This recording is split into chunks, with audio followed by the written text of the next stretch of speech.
Dans le cadre de ce 11e congrès de la médecine générale, j'ai le plaisir de vous recevoir.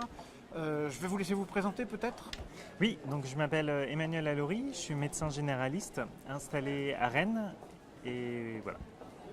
Donc vous présentez demain, vous participez demain à une table ronde qui promet d'être très intéressante avec des perspectives un peu nouvelles. Est-ce que vous pouvez me dire en gros de quoi il s'agit ? Alors, l'objectif de notre table ronde en fait demain, c'est de présenter l'intérêt pour les professionnels de santé du soin primaire de travailler avec les collectivités territoriales. Alors, qu'entend-on par collectivité territoriale ? En fait, il s'agit des communes, il s'agit des départements, il s'agit éventuellement des régions avec qui les professionnels de soins primaires peuvent élaborer et mettre en place en fait des projets de santé dans l'intérêt premier du patient et pour améliorer également éventuellement les conditions d'installation des jeunes professionnels de santé. Et l'idée, c'est de vraiment montrer comment un partenariat entre les collectivités territoriales et ces professionnels de santé peut permettre de rendre un exercice de la santé en soins primaires beaucoup plus attractif. On voit à peu près où vous voulez en venir, mais concrètement, est-ce qu'il y a déjà eu des réalisations ? Est-ce qu'on est déjà dans l'actif ou est-ce qu'on est au niveau du rêve et qu'on aimerait bien que ?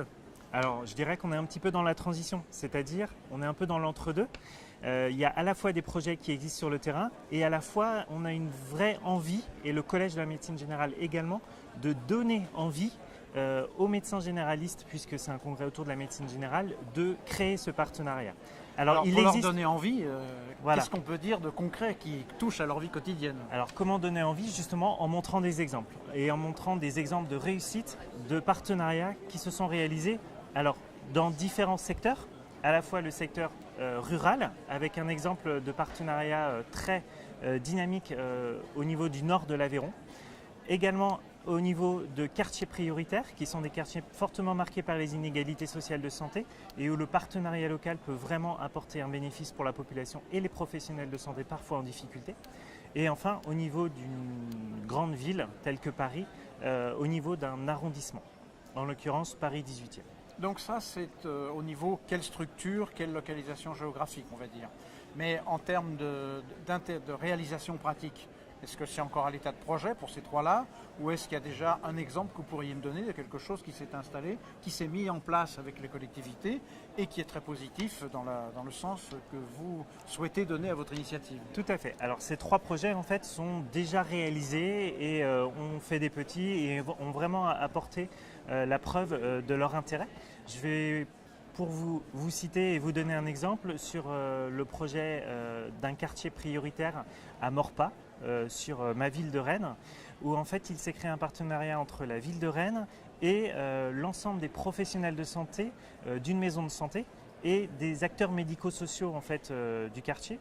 Ils se sont mis autour de la table, ils se sont dit notre population elle a du mal à accéder aux soins, qu'est-ce qu'on pourrait faire ?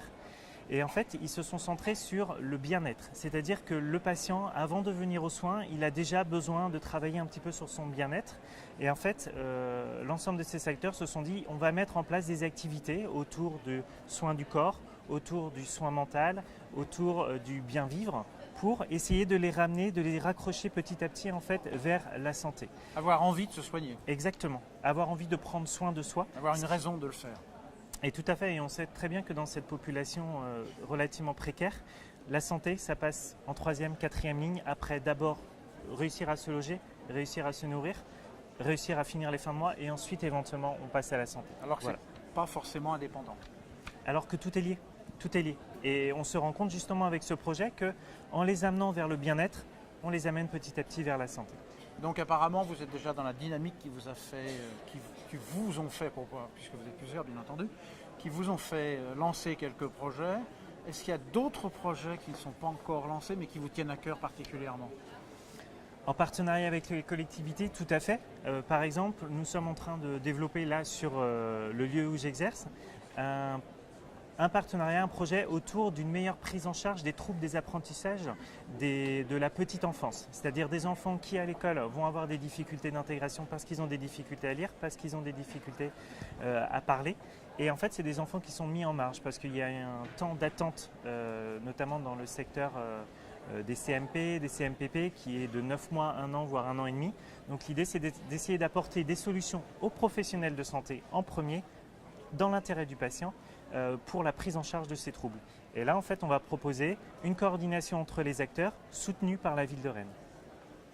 Très bonne initiative, donc ça nous incite à nous donner rendez-vous pour une prochaine édition de ce congrès et faire le point sur, je suppose, les nombreuses activités qui vont venir derrière. Voilà, alors tout à fait. Les perspectives, en fait, nous, de notre atelier, c'est d'essayer de donner envie, comme je vous l'ai dit, à ces professionnels de santé, quand ils vont rentrer chez eux, essayer qu'ils décrochent le téléphone ou lorsqu'ils ont des contacts avec des personnes de la ville, de la commune, de les rencontrer et d'essayer de se dire qu'il y a un intérêt des deux côtés, et principalement du côté des professionnels de santé, à rentrer en contact avec soit ces élus des collectivités territoriales, soit ces personnes administratives, un véritable intérêt pour eux à travailler avec ces personnes, toujours dans l'intérêt premier du patient. Il ne reste plus qu'à aller vous écouter demain à la conférence et puis à la table ronde, et puis d'additionner ça à ce que vous venez de nous dire, ce qui était déjà très intéressant. Je vous remercie. C'est moi qui vous remercie. Au revoir. Au revoir.